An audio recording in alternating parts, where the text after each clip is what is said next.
We are 31 participants. And we have started recording. Okay, I think it's time to start this event.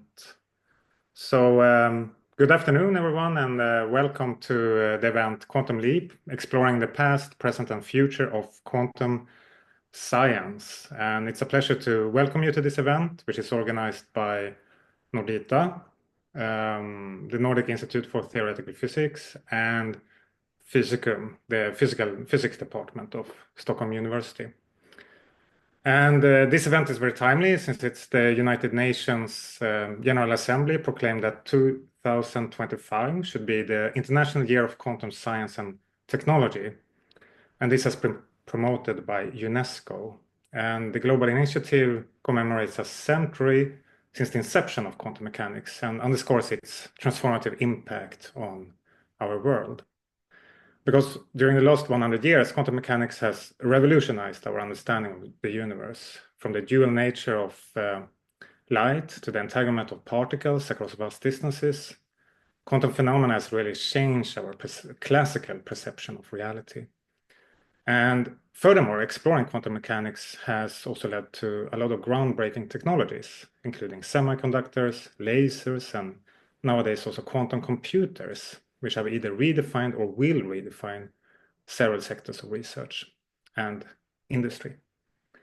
So in today's event, we will explore these quantum advancements. Our goal is to demystify quantum concepts and explore their practical applications. And by doing this, we hope to contribute to the International Year of Quantum Science and Technology. And the event format will be as follows. We will have 4 speakers that will each give a 15-minute presentation from their respective perspectives. So we have Frank Wilczek, who is at Stockholm University, but also MIT, the TD Lee Institute, the Wilczek Quantum Center, the Shanghai Jiaotong University, and Arizona State University. So it's a long and illustrious list. We have Zwiller from the KTH Royal Institute of Technology, who also is very involved in two companies, Single Quantum and Quantum Scopes. We have Igor Pikovski from Stockholm University and also the Stevens Institute of Technology. And we have Roope Uola from Nordita and Uppsala University.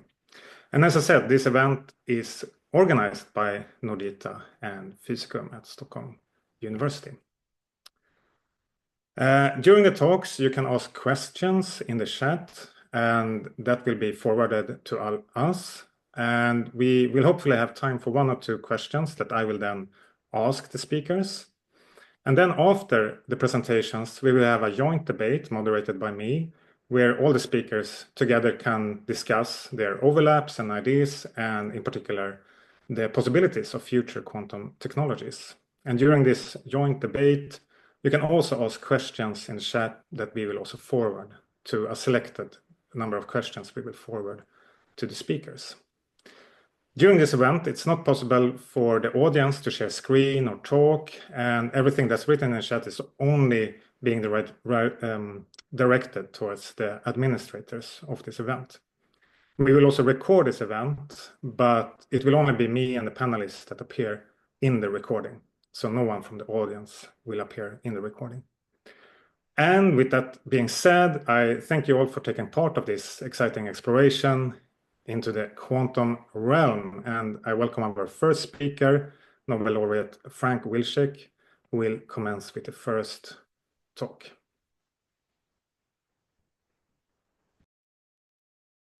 Okay.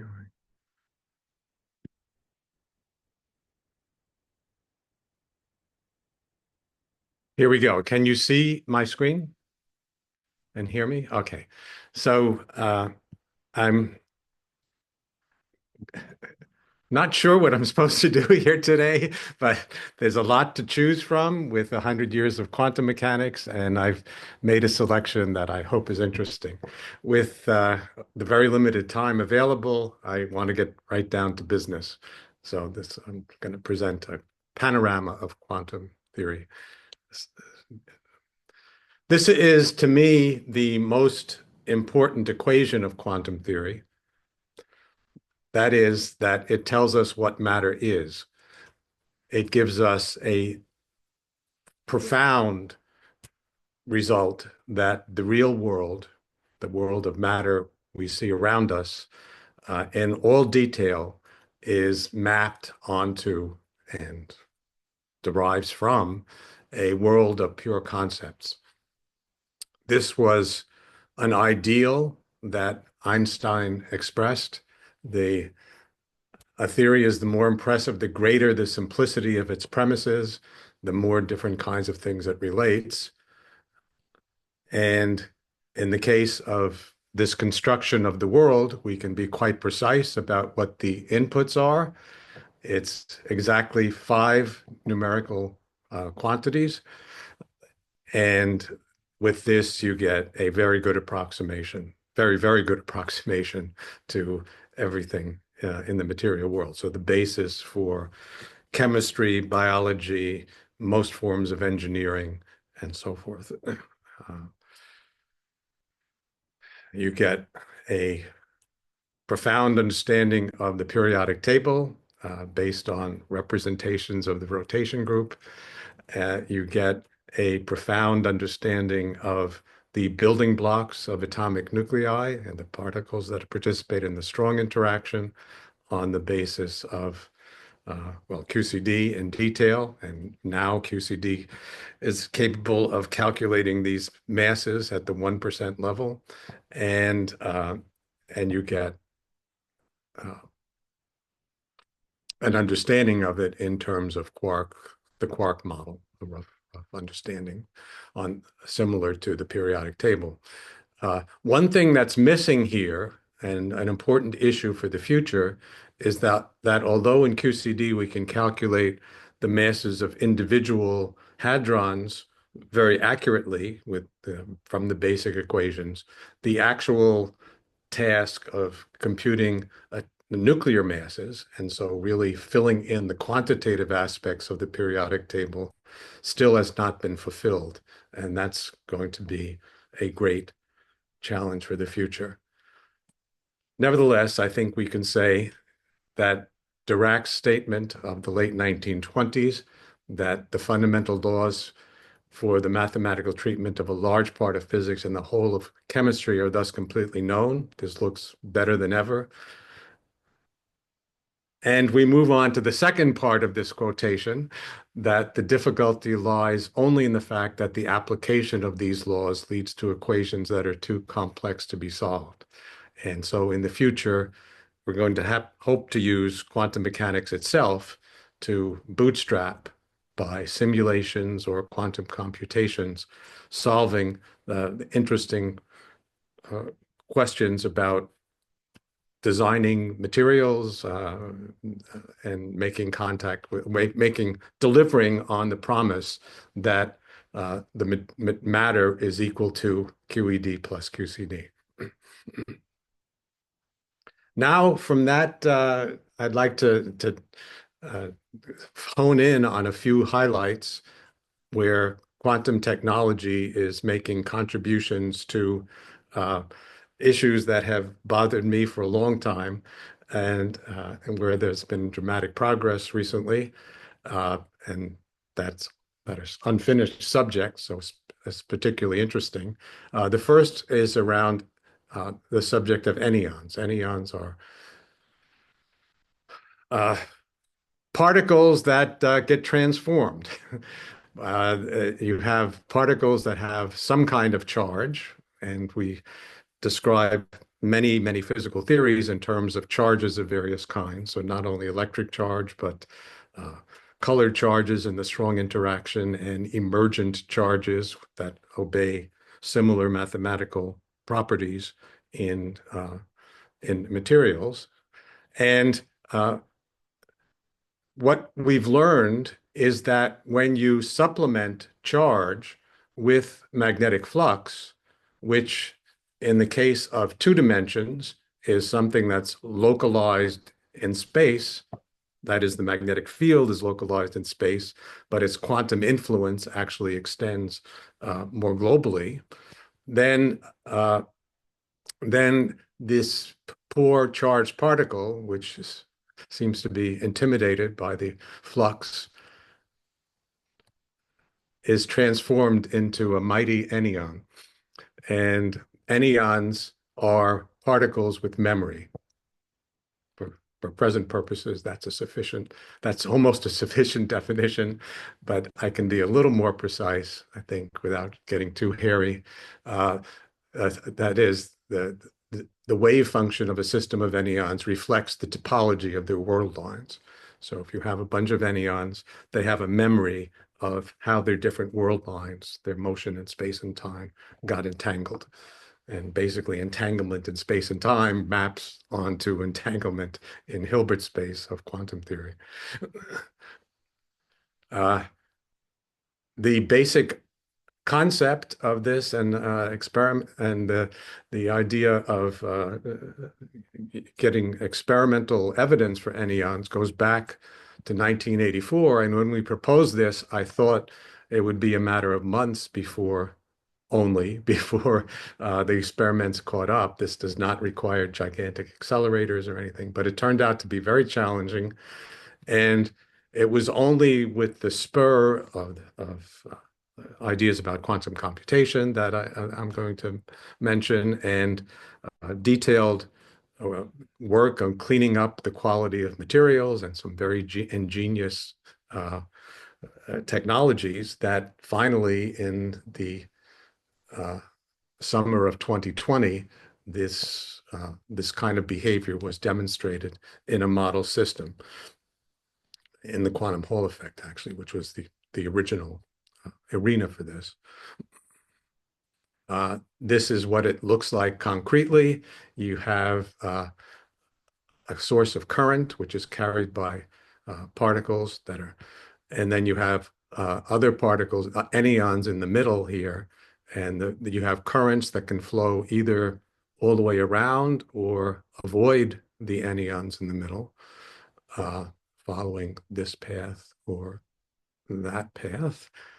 And because of the anyons, these currents occur with different phases, and you get different kinds of interference depending on how many anyons there are, and the intervening magnetic field. Anyway, you get a precisely predicted pattern, and including the jumps that are characteristic of creation of new anyons. In the experiment, you vary the magnetic field, and occasionally an anyon pops out into that island. And this, to me, is one of the most beautiful experiments ever in the history of quantum theory, and agrees very beautifully with the basic concept. Now, after that breakthrough, where the vast logjam of theory started to make contact with experiment, people are looking for and constructing many other realizations. There is a raft of new states of matter predicted in the context of bilayer graphene, and when you change the angle of graphene, the two layers, you find these moire patterns, and it turns out that the states of the electron many-body system in these different arrangements can be very different and very exotic, and many of those states support anyons as emergent particles, anyons of different kinds. People are also trying to engineer anyons, and actually this occurred successfully already in 2018 on a very small scale, where they literally manipulate charges and fluxes. And this has now been taken to much, much higher levels of sophistication. And the reason is that people want to use these particles with memory to process quantum information. So to build quantum computers or other devices that process quantum information. The basic idea here is ancient, that is that you can encode information in a weave, so to speak, in a weave of world lines. Here, you can also have a weave of actual yarn in three-dimensional space that has the same structures. And a fantastic visionary technology that preceded by 100 years the modern computers is the Jacquard loom. It already had punch cards, and by running these punch cards, you can make the weaving patterns different. This is so punch card technology was later used by IBM. Some of us remember that. Anyway, you can run it, you can just imagine running it backwards, and then you have the topology of the weave giving you the punch cards. And so since the punch cards can be embodying a computer program or data, this gives you the idea that you can go from the topology to a computation. And that's can be proved at the level of theorems that you can make universal computers, universal quantum computers this way. And the topological, so-called topological quantum computing has a big advantage because a major challenge for quantum computing is noise. And if the information is encoded topologically, small changes in the world lines, so little perturbations, don't change the topology. They change the detailed structure, but not the nature of the weave.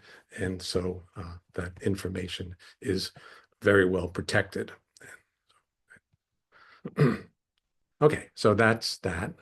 Let's try to keep going. I'm going to now talk about another frontier where quantum technology is impacting fundamental physics and allowing us to address fundamental pressing questions in particle physics and cosmology. Our standard model is extraordinarily successful, and so we have to handle, we should, since it's close to God's last word, we have to hold it to very high standards. And by that standard, we find that there's something missing. The explanation of why the laws are almost the same if you reverse the direction of time is not perfect within the standard model, but you can perfect it at the cost of introducing a little more structure. And that structure leads to the existence of a very new kind of particle called the axion. And that would be that would be curious and of interest to fundamental physicists. But the stakes get higher when you run the implementation of this improvement of the standard model through cosmology. You find that you have in the early universe a field that carries a lot of energy. That's a complex field, so it has both a magnitude and a phase.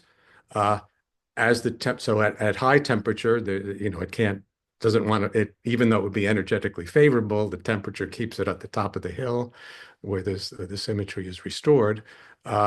But as the temperature gets lower, it finds out that it wants to go to lower energy, and then goes to this bottom of the bowl.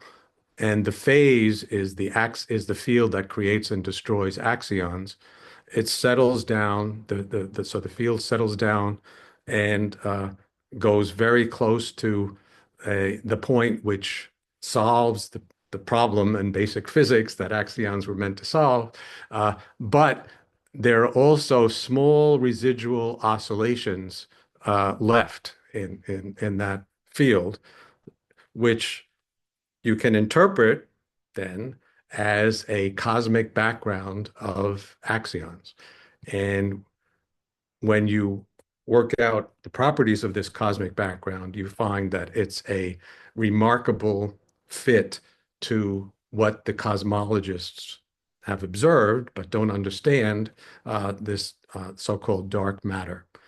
So it's become a very important quest in cosmology and fundamental physics to test the hypothesis whether axions are in fact the dark matter. It's a one-parameter theory, our theory of axions. If we know the mass, we can predict all the couplings pretty much, or if we know one coupling, we can predict everything else. Using that idea, we can so we have a fairly precise theory. We can calculate what are the promising ways to look for axions, and one of the most promising strategies is to exploit the fact that in the presence of a magnetic field, an axion will turn into a photon, and we're very good at detecting photons after centuries of development. Now, the signal predicted is very, very small. This axion is not the dark matter for nothing because it's predicted to be very, very weakly interacting with ordinary matter, so difficult to observe, even though it's most of the universe or most of the matter in the universe, supposedly, it's very, very difficult to detect any signal of it other than its gravitation.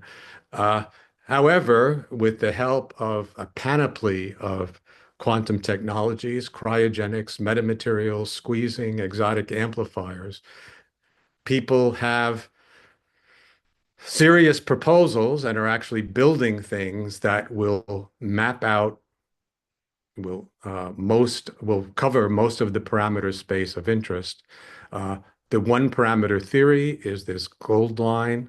Here, what's plotted here is the axion mass versus its coupling strength to photons. So the theory relates those. You get a line. The cosmology tells you that the most favorable reason to get all of the dark matter being axions is this blue band. And so the sweet spot is the intersection of those. And current experiments don't get there, but planned experiments which exploit all these technologies in the next 10 years or so should do the job. We're getting there. I'll just briefly mention that besides the fundamental axions, another fantastic development just at the last week is that an emergent axion, that is an excitation, a concentration of energy that's reproducible and would be considered as a particle if you lived within this material, it has been observed, and this is a tour de force of quantum technology, and might even help us detect the fundamental axions. Then let me just briefly mention something that perhaps Igor will talk about more. I'm about to show his work.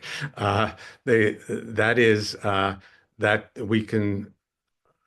A great question is whether or how does gravity, which typically was designed and typically is used to describe macroscopic events, how does it tie into basic quantum mechanics?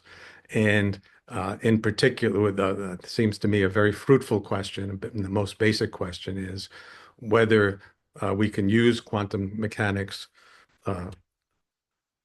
in a creative way to enhance our understanding of gravitational radiation. Now, gravitational radiation has been observed, so we know it's there, and we want to understand what its proper description is, whether we really need quantum mechanics, and how quantum mechanics can help us.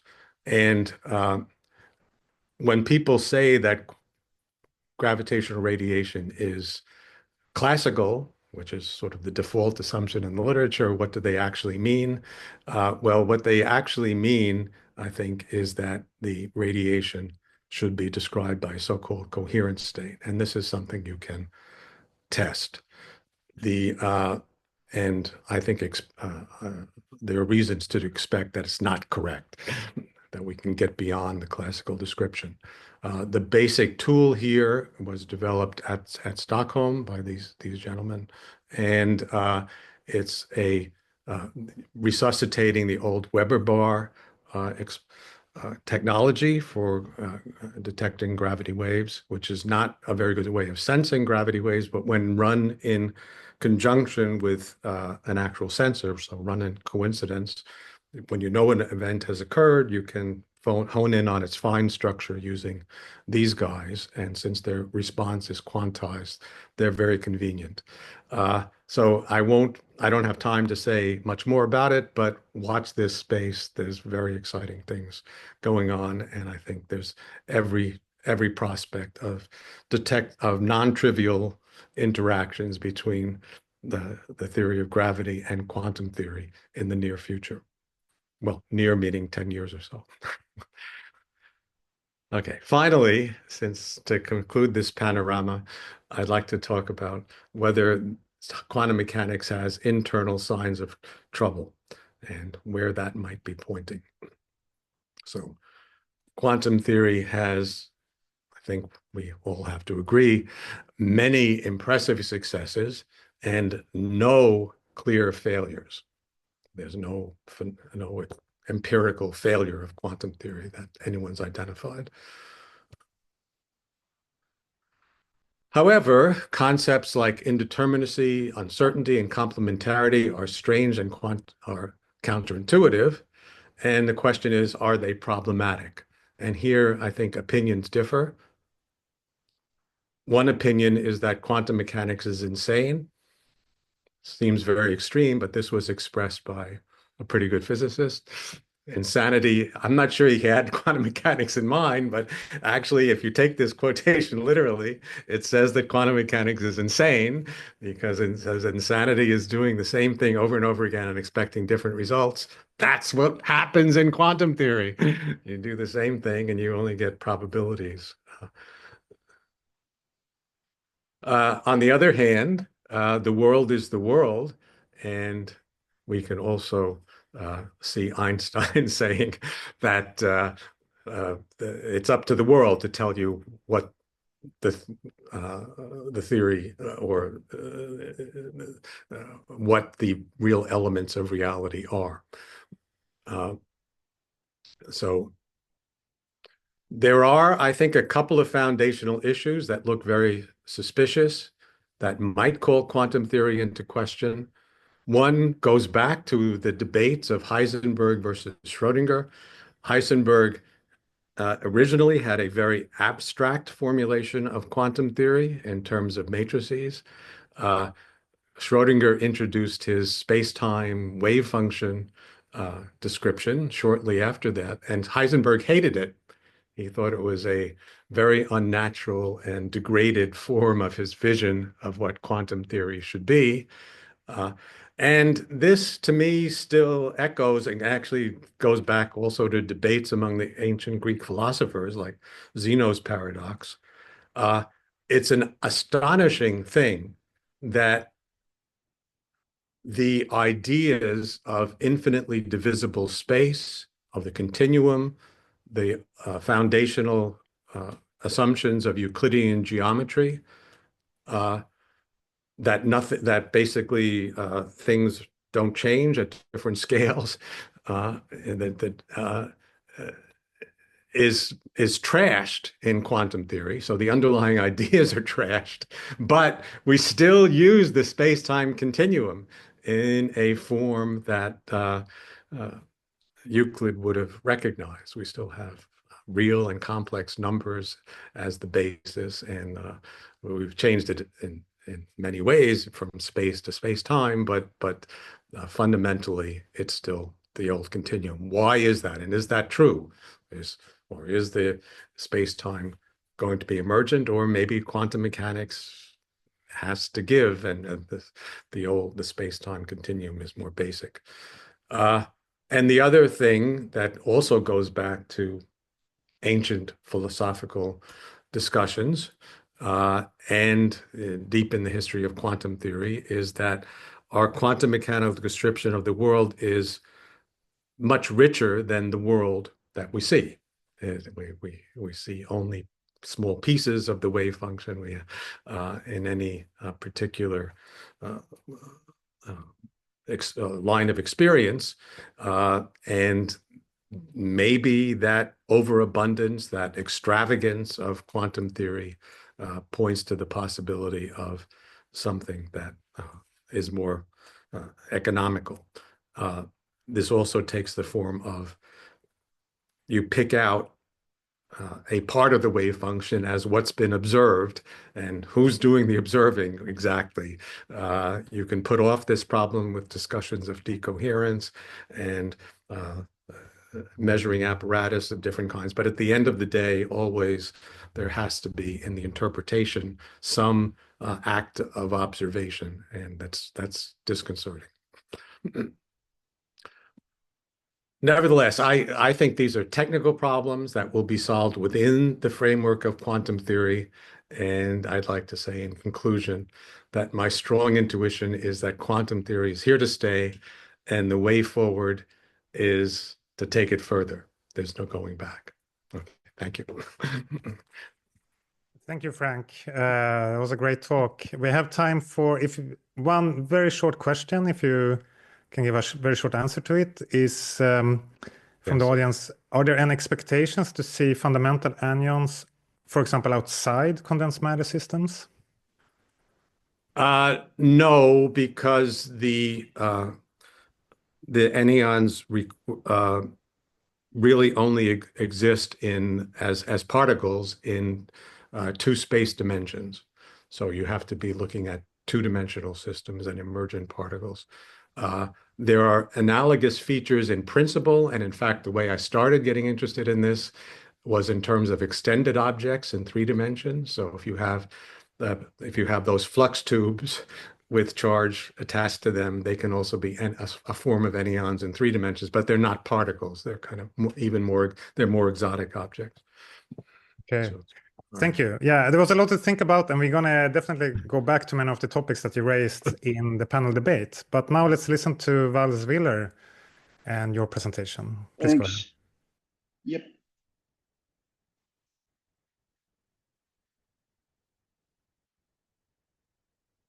All right. So I'll be telling you about, let me just make sure everything is fine there. Yep. I'll be telling you about quantum sensing. This is something that we are doing at KTH here in Stockholm also. And then we have a bunch of spin-off companies also, because we like to make what we generate and produce also available to as many people as possible. So what we are based on, everything I'll be telling you about now in the coming 10 minutes or so, is about superconducting detectors. Quantum sensors essentially that are able to detect light at the single photon level. So this is based on a superconducting nanostructure. What you see here in green, done by using electron beam lithography, etching, and so on. Very usual clean room processes. But here, these are used to generate a device that operates at the quantum limit. It is able to detect a single photon. What's interesting also here is that this device was first proposed in Russia 25 years ago.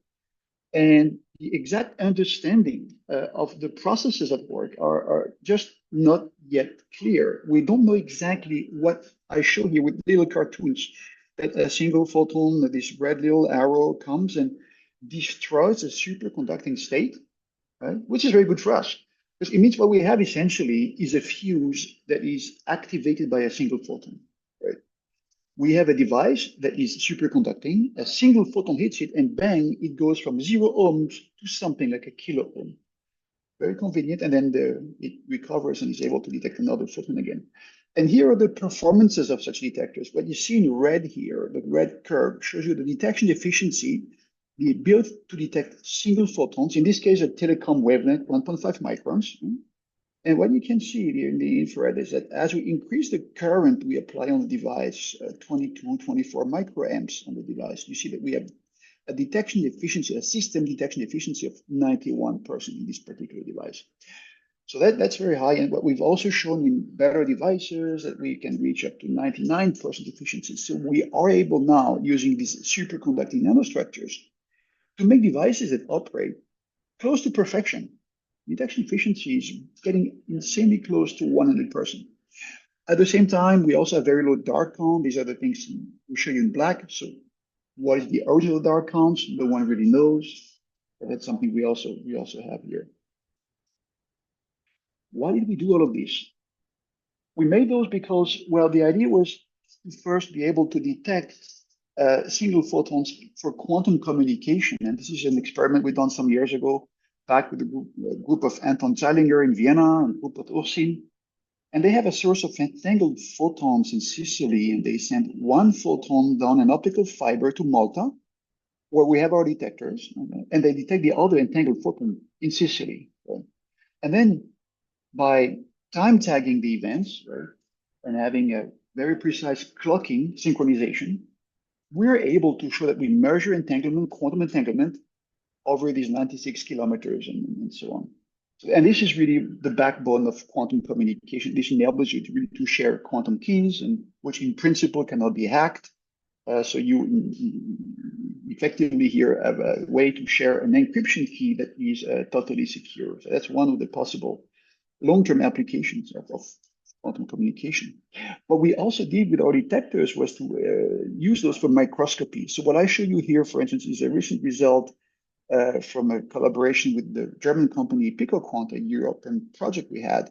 And they're doing microscopy on all kinds of solid state systems. What you see here is what they were able to achieve doing microscopy on a solar cell, you see, using a PMT, a photomultiplier tube.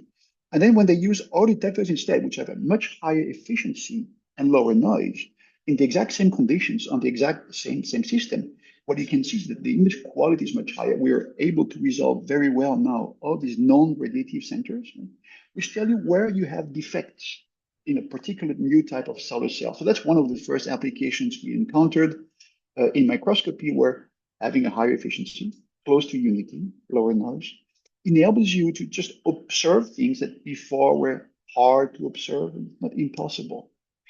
Another application is in the life sciences, where there are wavelength ranges in the infrared where you have a lot less scattering. So it becomes then possible to image through human tissue or biological tissue over longer distances than was previously possible if you're able to detect those very few photons that would be transmitted over, say, a centimeter or a couple of centimeters of human flesh, let us say, for instance. And this is what we've done here, for instance, with the group at Cornell, Professor Chris Xu at Cornell, where what they did was injecting quantum dots in a living mouse.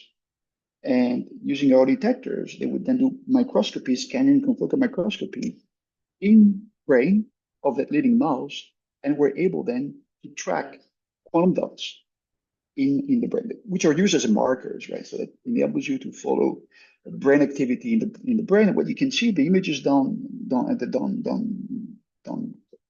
right corner of the slide, show that they are going deeper and deeper, 10 microns, all the way to 1.7 millimeters. And what you might argue, if they still have a sharp image at 1.7 microns, but they are able to track these biomarkers down to way over a millimeter in the cortex of a living mouse. So that's something that also at the time was unprecedented and made possible by, again, this very high efficiency, very low noise detectors with these quantum dots in this particular case. Here's another experiment, this one done at Stanford University by Hongji Dai, where they again use our detectors to look this time through the skull of a mouse again, and using molecular markers, not quantum dots, they are also able to go beyond a millimeter deep in the living brain. So this is some of the examples of what is becoming possible when you have quantum sensors that operate more or less at the quantum limit. What you also have here now is a deep space communication, where we were asked by the European Space Agency to provide detectors to be able to communicate with a space probe called Psyche that is on its way to the asteroid belt, so beyond Mars. And the idea there is that information will be beamed back to the Earth using optical pulses, essentially a modulated laser. And what we did then on the Earth is, again, very sensitive detectors coupled to a telescope. So this is what we have built. This is now an array of detectors, superconducting detectors, 6 by 6, so 36 pixels, and you can see on the top right. All of this is mounted in a specific cryostat. I spare you all the details. We had it tested at Caltech last summer. There you see it being tested, qualified.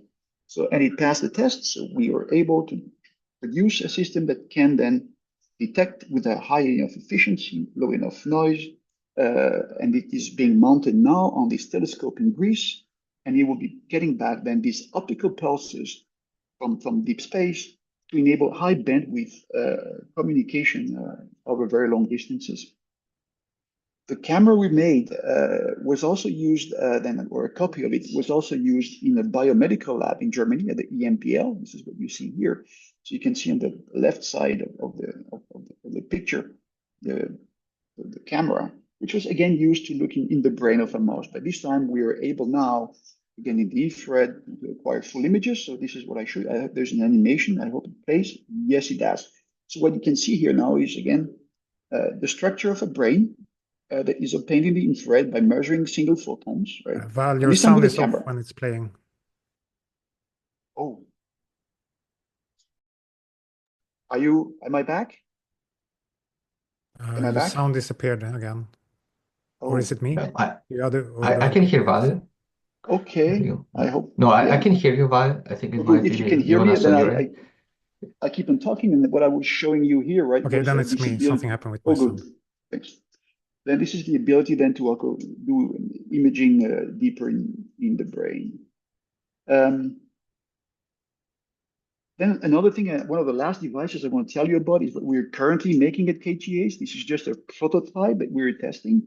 And what you can see, sorry for the messy slide here, this is a one-dimensional array of superconducting single photon detectors again. Now, with a one-dimensional array, what we can do is what you see in the top left, we can put this at the output of a spectrometer.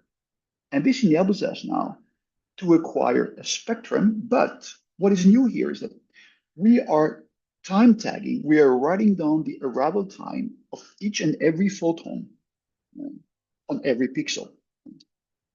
And this means with one instrument, we acquire, of course, a spectrum where you simply disregard the arrival time, also the lifetime of whichever transition it is that gives you this light emission, okay, which usually requires another instrument, such as a straight camera. But also what is new here is the photon statistics. We're able to go and analyze the list of events, detection events for a particular pixel, for instance, and tell you about the light statistics. Is it bunched, anti-bunched, some Poissonian, sub-Poissonian? This is also available now with one measurement. We can also do this among different spectral lines and look for correlations, cross-correlations, and among different lines. So that's something, and we also envision other uses for this, such as wavelength division multiplexing, for instance, but at the quantum level, at single photon level. And then I have two last slides just to tell you about what we are seeing as a thing that could really impact the future. I mean, many others. There's LiDAR. So this is what you see on the left. These are images obtained in Stockholm, because our detectors, I haven't said that yet, but they're also very, very fast. We have a time resolution on the order of 10 picoseconds. And what light travels to the moon in about a second, in 10 picoseconds, light travels 3 millimeters.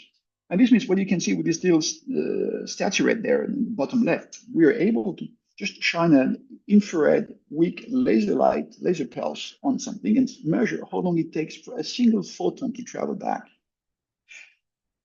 With our time resolution, we're able to reconstruct these images that you see at the bottom here with millimeter resolution. Within our lab, but this could just as well be over long distances.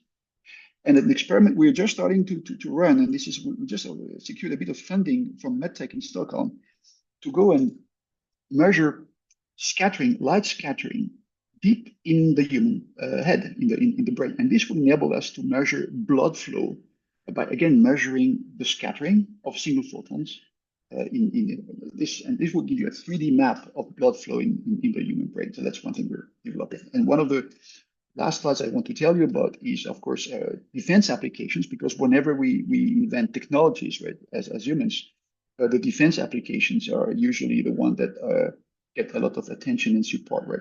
So this is an experiment done in Stockholm where we have a rifle scope hiding somewhere in our lab. You can see the bottom left there. And we're again doing this LiDAR measurement, right? At the single photon level, in the infrared, invisible, eye safe, and so on and so on.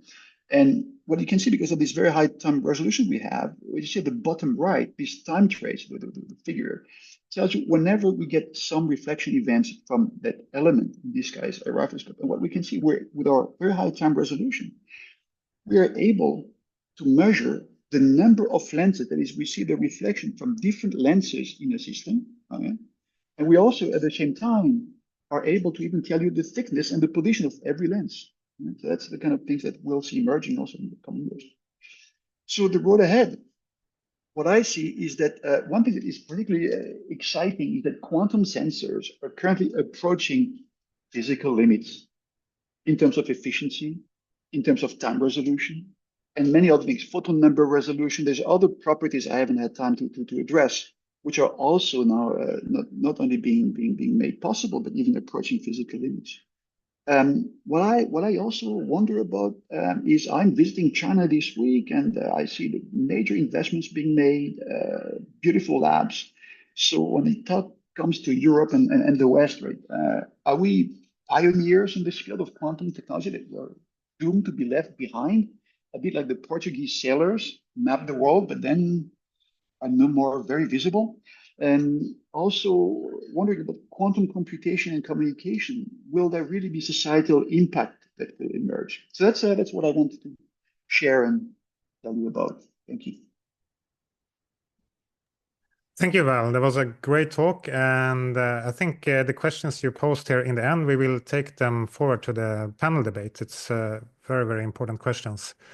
And in the interest of time, let's just jump straight over to the next speaker, Igor Pikovski.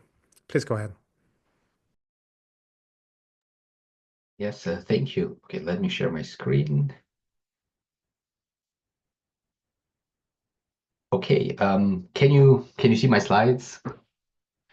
Okay, perfect. Right, so yeah, I'm Igor Pikovski. I do theoretical physics. So in this talk, I'll give a little bit of also kind of an overview of the possibilities of quantum technologies and a little bit of background, very much complementary, in fact, to Frank's talk, and focusing on maybe somewhat different aspects a little bit here. So my main interest is how we can use quantum technology to ask some very fundamental questions in physics. In fact, fundamental questions in physics that have been plaguing us for many decades, and to see how essentially quantum technologies and a quantum information approach can potentially open new doors for answers that we're seeking. So first, let me say that quantum science, somewhat even surprising, is really still at the forefront of fundamental research, and maybe even more so today than maybe many decades ago. So it can become back to light in the past few decades with the realization of how to essentially utilize a lot of these very unique quantum features that people have debated philosophically before. And so here's, for example, the Nobel Prize from just 2.5 years ago for experiments that really pioneered the modern quantum information technology by basically just trying to understand the very fundamental building principles of quantum mechanics, particularly entanglement and violations of Bell inequalities.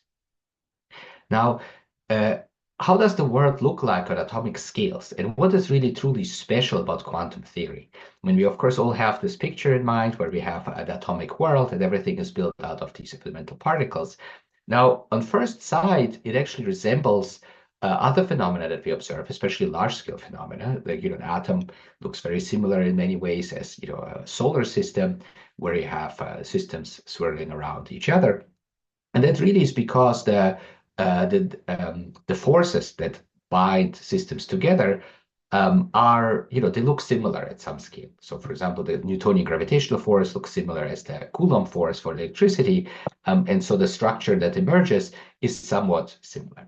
But what's truly unique about quantum theory is not simply that there's new forces that arise, which is actually also true very, very fundamental nuclear scales, so like inside these tiny dot here, but there's something else that is really, truly remarkable and unique about it. And it's really that's the very nature of physics or physical reality, or what we kind of understand as the fundamental building blocks of nature, are completely different than what we expect or experience in the everyday world. And so this is really governed by quantum mechanics, not simply to understand how something dynamically changes or what fundamental forces arise, but also that there is even just a conceptual rewriting of how nature works at the very fundamental level. And so what is truly different about the quantum world? And there's many answers to that. And there's, in fact, many also still studies about it to really understand what has actually classical analogies and what doesn't. But I want to point out three unique features that are really kind of at the core of also modern quantum technology. One is that quantum systems are really irreducibly probabilistic. And Frank mentioned that, of course, that's the insanity of quantum theory, which led Einstein to kind of think beyond that and think that, look, this can't be true. God doesn't play dice. But as far as we know today, he does. And it really is probabilistic and random that we cannot get rid of. Now, random doesn't mean unpredictable. We can make exact predictions for this randomness, but that's a unique feature and very inherent feature to quantum world, which is completely different with how we think about the rest of nature. It has also other features which are really opening an entirely new world, which in many ways we call superpositions, or in many ways that can be understood as kind of much more forms of existence than what we experience in everyday life. So there's certain properties that we basically don't see anymore at large scales, but that really exist at quantum scales. So these are the superpositions, sometimes colloquially said, oh, it's at the same time, maybe in different states, but it really is just a unique new property in some sense that exists there and that we can make use of. And then a combination of these two things is what causes entanglement. And that is really a correlation of randomness across vast scales. And so classical physics can have correlations, but nothing like this kind of entanglement, which can really correlate randomness across, as far as we know, infinite distances. And so these superior correlations are also unique features of quantum theory. But it took a long time to really distill these things. And even worse, it took a much longer time to realize that actually we can make use of it in a very unique way. And that's truly the last few decades, this development of quantum information technology. And quantum technology really tries to exploit these phenomena and to try to control them for novel applications. Okay? So for a while, it was either just philosophical or a nuisance, but now it really is something that we try to make use for practical applications, just as we heard, tremendously exciting examples from Val just in the previous talk. So there's different types of quantum technologies that one can think of as a classification. There is the technology of quantum communication that really makes use of this probabilistic nature of quantum theory for cryptographic applications. And so it really allows one to do some fundamentally secure communication, at least in principle, exploiting this fundamental probabilistic nature of the theory. Another aspect is, of course, the most known and popular one is the quantum computing. And that is really using these quantum superpositions and correlations for exponentially faster information processing. But it's very subtle because only some things are exponentially faster and most are not. And isolating that is also very difficult, in addition to even just the question of how to build a large-scale device. So there is, it's a subtle realization which really only came in the 80s and 90s, where it was realized that, hey, we can actually use entanglement for something practical. And then finally, the most mature technologies, quantum communication as well, but a very mature technology is quantum sensing, which Val talked a lot about. And it's also exploiting superpositions, correlations, and other unique features of quantum mechanics, such as single counts, for enhancing precision. So really for imaging or even other modalities of how we can think about sensing, like ghost imaging and so forth. So these are some of these kind of classes, and they really allow for a lot of possible applications that we can imagine and people are exploring. We can hopefully build much more powerful simulators for complicated systems, like for material discovery, chemical reactions, and so forth. Sensors are potentially very useful, but they have to compete with, of course, extremely well-developed technology that already exists. But there is hope that they can do so in the near future to do something better. For cryptography, obviously, if it works fully, imaging, and then, of course, quantum computing is the big hope that it can really allow for some exponentially faster computational solutions to some big problems, like maybe stock market optimization, machine learning. But we're not there yet. That's kind of the hope and the dream that maybe this might work. Whereas for imaging and sensors, things do work, but they have to compete with other good solutions. Okay, so now what I want to summarize this part is just to say that the promise of quantum technology is really to harness some of these unique features in very clever ways, and it's not trivial because most of the time quantum mechanics is just a nuisance and not necessarily an advantage. But the point is to control and to manipulate quantum phenomena to really create something different. And that I want to stress. It's not so much that it really does something better. Sometimes it does, sometimes it doesn't, but really it creates something different. In many ways, one can, an analogy is building a laser as compared to the light bulb. Yeah, in some cases, maybe you want to replace light bulbs with a laser, like in a projector or so. But most of the time, it really just enables novel solutions and novel applications, which are complementary and not necessarily just simply the same thing, but better or faster. Now, the state of the art of quantum technologies, a little bit similar to where we were maybe 70 years ago in just normal computing. So we have today something like 1,000 qubits, whereas we want to be really, mesoscopic, macroscopic number of qubits. And so here on the left side, you see one of these early computers, which were developed. And here you see like a recent neutral atom quantum computer in a large device. It needs to work, so at least many of the solutions today we have need to work at real extreme conditions, like extreme low temperatures. Okay, and so here you see, just as an example, a vacuum tube from a long time ago rather than a transistor. So there's these kind of a lot of effort in reaching these extreme scales so that it doesn't cohere.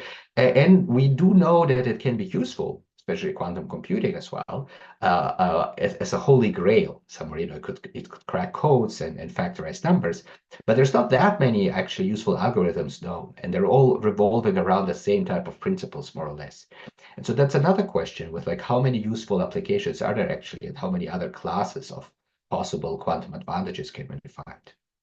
So so it's maybe like the early days of Pong as opposed to the type of software we enjoy today. So yeah, we're really just at the very, very beginning. And I think there's a lot of very fundamental research needed as well to really pave the way, and not just simply engineering, to really make full use of quantum technologies. Now, what I want to say in the second half is discuss a little bit where quantum science can lead us. What kind of possibilities does it give? So one is obviously new technology. So we're building new devices at different scales and new possibilities that are being explored, even in space and elsewhere. It could maybe lead to some solutions to big problems. That may or may not be the case, but at least it's one of the goals. But what really interests me the most is what kind of new science frontiers does it open? What possibilities for testing nature and understanding nature, how it really fundamentally works, does it open? And it's a lot of new possibilities that really open up, and that's the main research interest in my group, in addition to just technology development from a theoretical point of view. So what are the big open questions we have in physics today? And so this is a very one-slide summary.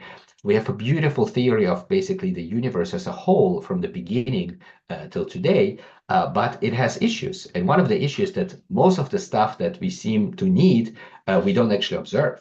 And so the visible matter, the stuff that we understand, is less than 5% as far as we know today from many experiments and observations.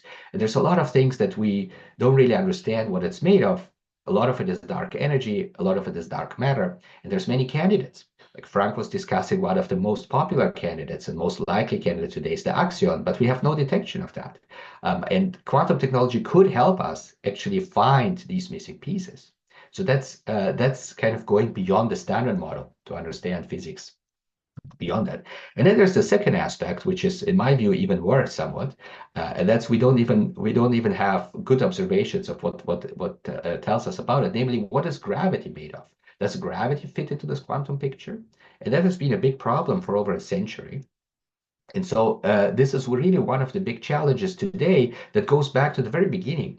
Namely, we have a good theory of gravity that was developed by Einstein, who also helped develop quantum theory. And then there was a parallel development for over a century where we really understand both theories extremely well. And we have phenomena that arise from them, which are incredible and that we observe, like gravitational waves, black holes, and other things coming from Einstein's theory of gravity, and these amazing quantum technologies we now understand and can control from quantum theory. But how do these two theories merge? And that has been one of the biggest mysteries for over a century.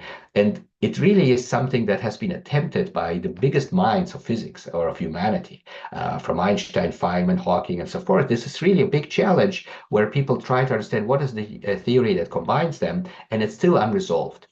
So there's many approaches, but none fully satisfactory that fully works.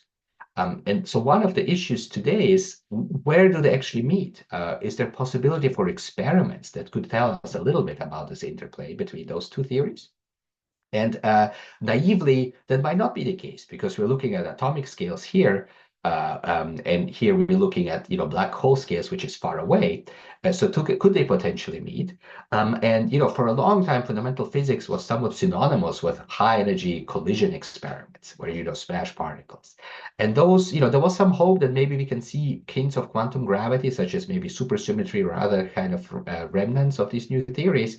But that didn't materialize, and we didn't see any of those signatures so far. So it seems hopeless to actually see maybe these kind of scales for gravity quantum theory merge in colliders. And if you want to build a bigger collider, it has to be as big as the solar system or so to really reach the relevant scales. But quantum technology can provide a completely different and complementary route to ask some of these questions. And it really leverages two things. It has completely different capabilities, so it looks at other type of signatures, and it has immense precision that it offers. And so that opens up new possibilities for studying timekeeping, for example, for creating quantum superpositions on large scales, to really deploying even quantum technology in space, as we just heard, to even really create quantum states of matter, which are really on macroscopic scales. And all of these things really enable completely different type of questions for fundamental physics. And so what we study, and many other groups now as well, and it's really a great, interesting and exciting line of research, is what type of experiments could probe the quantum nature of gravity that really utilize quantum phenomena and quantum technology, especially as there's this exponential explosion of new technologies and capabilities that is coming around. And so just to give you one example quickly, I'm not sure how much, if I still have a couple of minutes, then I'll give an example which Frank already mentioned. And it's just one example out of many possibilities that is we recently in my group showed how it can be done, namely the question of detecting single gravitons, just as one possibility. Now, what are gravitons? Let me just very briefly zoom out. Einstein developed our modern understanding of gravity. This is the general theory of relativity, and it has many tremendous predictions. And over a century, all of these predictions, in many ways, have been confirmed. Some still maybe need to be tested, but one of the latest ones was, for example, that there's a prediction of gravitational waves. Namely, if two big massive objects collide, they will actually emit tremendously energetic big waves, which are ripples of space and time that will propagate at the speed of light. That has been detected by LIGO after 50 years of technology development or so in 2015, where they got the Nobel Prize. And really, the problem with gravitational waves is that there's a tremendous amount of energies in them, but they just basically go through everything. Nearly everything is transparent to them, and so they just hardly interact. So it took such a long time to really even detect this huge, humongous, energetic gravitational waves on Earth, but we can do that today. And so that really opens a new window. However, there's one deeper question about it, namely that if quantum theory is correct, what it should predict in principle, it's very universal, is that everything is made of discrete chunks. Everything is made of some building blocks, and that should include in principle also gravity. And if it doesn't include, there's a lot of problems with that. Now, in many ways, it's very similar to electromagnetic waves of just light.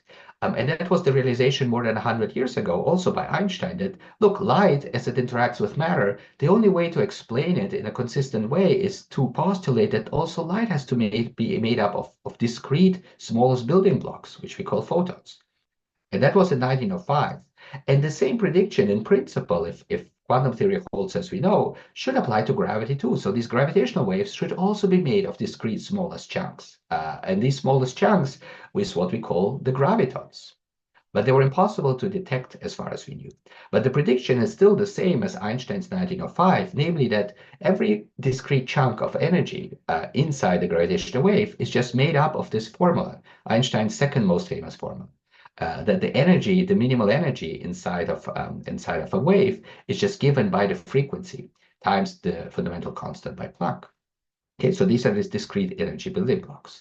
And the conventional wisdom was that you can't detect these single gravitons because, look, it was so hard even to detect even a big energetic wave, and it has something like 10 to the 36 gravitons on average, and they just pass through. So it's so difficult to detect them. So the conventional wisdom until very recently was that, look, you could never do that. The type of experiment you have to build is way too difficult. But it turns out that this thinking was incorrect because of the new possibilities of quantum technologies. And in very particular, we can now actually use a different type of detector. We can use a quantum device, which is extremely massive and very big compared to the atomic scales. And we can use quantum sensing to overcome this challenge. And it's actually possible to do it in a realistic way. And just to kind of summarize very briefly, so this is a recent result we had from my group. Where we show that it is actually possible with a slightly different way of thinking about the problem to actually have a realistic graviton detector in very similar spirit to how we had photon detectors in the beginning of the 20th century. So the first part is that to embrace chance, namely, yes, the wave is very, very energetic, it's very gigantic, but all we need is a chance of just simply only absorbing a single one of these gravitons. So yeah, it's vanishingly small, the probability to get any of them, but because you have these tremendously energetic waves, and we know when they pass from LIGO, and we know how this works exactly and when this works, we can just cross-correlate around the same amount of time where we know it's passing, and then all we need is just to absorb a single graviton out of this big energetic wave. And that allows one to do that. And then the signature of that is you really need quantum sensing of discrete energies. So the key is to look at discretization. So really to look at this discrete chunks of energy that's being absorbed. And that is really going back to Einstein in the first days of quantum theory, that light is made out of E equals hf energies. And maybe that's the same. Well, it should be the same for gravity. And that's basically what we would test if you were to build such a detector. And then finally, we have to use quantum technology. So one needs to have a quantum system which is really big, macroscopic, because mass couples to gravity, so it has to be massive. And we showed on kilogram scales, it's sufficient if you have a quantum system operating at kilogram scales, and you can have quantum sensors that can measure this discrete energy at kilogram scales. And that is still a challenge, but it's possible to do, and it's quite reasonable. Kilogram scales have been brought into quantum states, and the sensors need a bit of improvement to get there. And so the next steps is really, it's just a guess, I would say that this should be possible within a decade or so of just quantum maybe sensing development at macroscopic scales. And what it really does is combines a lot of things which are already well known in kind of early days of gravitational wave detection, but to combine it with a quantum picture. Igor, we need to continue a bit now. Yes. Yes, it's this last slide. Okay, very good. And the thing that we know already from the gravitational wave observations that also already exist. So it's a combination of things which just didn't exist until very recently, and this combination allows us to detect single gravitons. So gravity detection is possible. Okay, and if it's done, it would be a very interesting window to really test some questions about linearized quantum gravity. Okay, and so with that was my last slide. I apologize being a bit over time, and really just to motivate that quantum technology opens also a new window for fundamental physics. Thank you. Thank you very much, Igor, and sorry for rushing you there towards the end. I like how the talks progress from detection of single photons to now detection of single gravitons. It's a great progression. We are a bit short of time, so we have to jump straight towards the final talk before our panel debate. So, Roope, Uola, could you please proceed? Yes, thank you. Can everyone hear me all right? Yes, perfect. So I work on quantum measurements. So today, a lot of the research in quantum information, quantum theory goes into how to pack information into quantum particles, how to process it. And then in the end comes me and I ask, okay, but how should I measure it? How should I get the information out of these particles? So hence also my title, Tiny Questions, so quantum measurements, and hopefully big answers for quantum technology. So my research topic is on quantum information. So basically, I would very briefly like to set the scene here. So we have classical information, that is everything that happens with your computer, with your phone, you are sending messages, and then we have quantum information. So on the classical side, our basic units of information are bits. So these are something of value 0 or 1. And basically, another way of thinking about a bit is that it's something that has an answer to some yes, no question. Yes, no, 1 or 0. That's simple. On the quantum side, the basic units are not anymore bits, but they are qubits. So these are objects that can be 0 and 1 at the same time. As an example, you could think of the spin of an electron or the polarization of a photon. So throughout the talk, you might see this kind of a thing appearing. It's just our qubit, the picture. And now the special thing about quantum information, not only that these units are qubits, zeros and ones at the same time, is that a qubit can have answers to many yes-no questions. It's because it's not only 0 or 1 like in classical information. So this is just to say that classical and quantum information theories are fundamentally very different. And now to try to put this fundamental difference into practical use comes what is called quantum information processing. This was also mentioned in Igor's talk. These basic applications are where we hope to get some sort of quantum advantage is quantum communication, quantum computing, and quantum sensing, like really nicely covered by Val, quantum sensing. So I will tell very briefly a little bit about how this problematic effect of uncertainty mentioned by Frank can be put actually to practical use here in quantum communication. I will give you a very, very basic example and also comments on how we think there could be some advantage in this computing. So I come from the perspective of quantum measurements, asking questions from the quantum particles. How I see these measurements is that they're access points into the quantum world. So here we have again our little qubit. It enters some measurement device. So the microscopic object interacts with this macroscopic object, this measurement, to create a macroscopic signal for us to read. So in this sense, every act between microscopic and macroscopic worlds requires the act of a measurement to get information out. But now comes this problem that also Frank mentioned, that quantum particles are fragile, so there's some uncertainty in them. And I try to illustrate this a little bit by taking the Gedanken experiment of Heisenberg's microscope. It's very simple, the basic idea of Heisenberg's microscope. It goes like this, that you have your electron, and the mere fact that if you would observe the electron will disturb it. Why? You can think it in a little bit of classical terms. If you observe the electron, say that you see it, it means that the electron has emitted a photon that you detected. But the photon carries momentum and energy, which means that the electron, because momentum is conserved, has to go to the other direction. So the mere fact that you saw the electron is disturbing it. This was Heisenberg's microscope. This is called this Gedanken experiment. And this is also what was then the basis of Heisenberg's uncertainty relations. So if you want to put it in a bit more blunt terms, easy terms, okay, the electron, you can think that it's a bit of a shy object. So please don't look at me. And if an observer, maybe Heisenberg says, oh, look, I saw you. There's no, okay, I'm off. So you saw me, I'm not playing. Okay. So basically the idea here is that asking questions is disturbing. If you want to put it in a simple way, Heisenberg's uncertainty.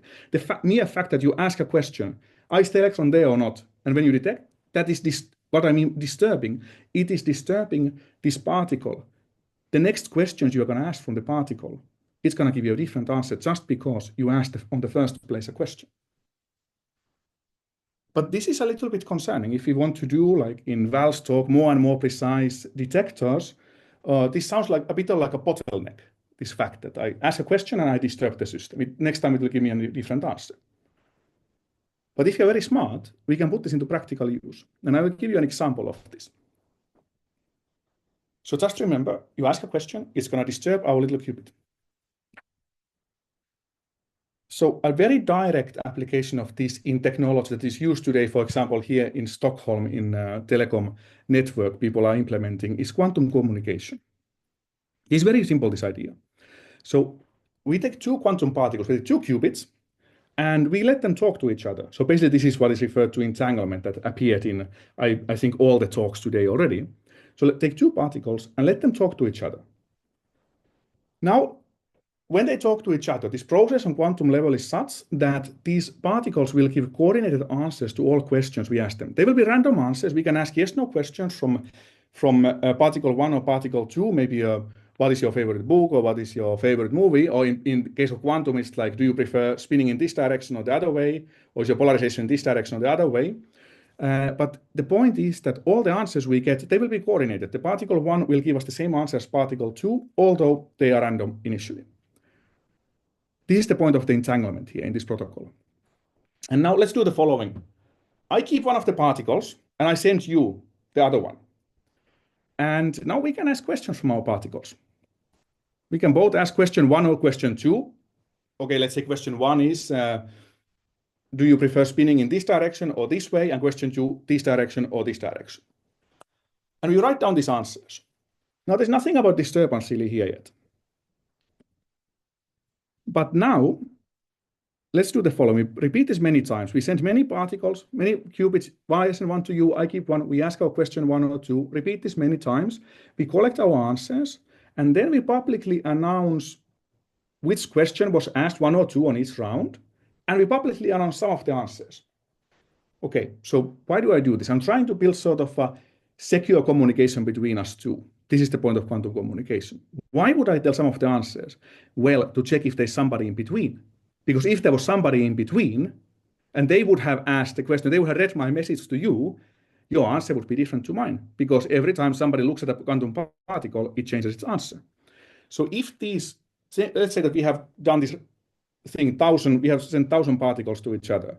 We publish 100 answers. On 100 rounds, we published randomly the answers. If those answers match your answer and my answer, it means that there's nobody in between, nobody's listening. Because otherwise they would have disturbed the particle and we would get a different answer. So this means that between us, it seems that nobody's listening. It's a secure communication, which means that we have still some answers that we didn't tell anyone. Only you and me, we know those.